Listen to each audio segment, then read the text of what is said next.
Gas भी तो नहीं आ रहा। गैस गैस भी नहीं है, बिजली भी नहीं है, पानी भी नहीं है, इससे तो मरना चाहिए भाई। कोई जीने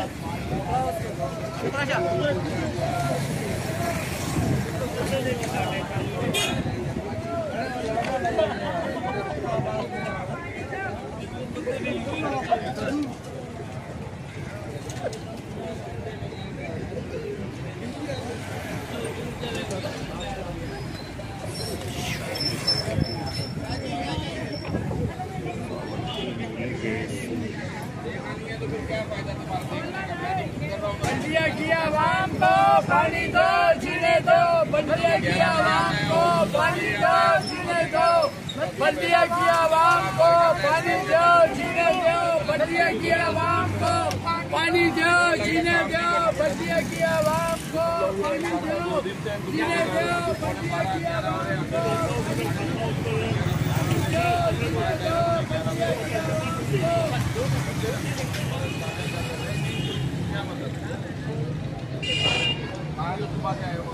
आया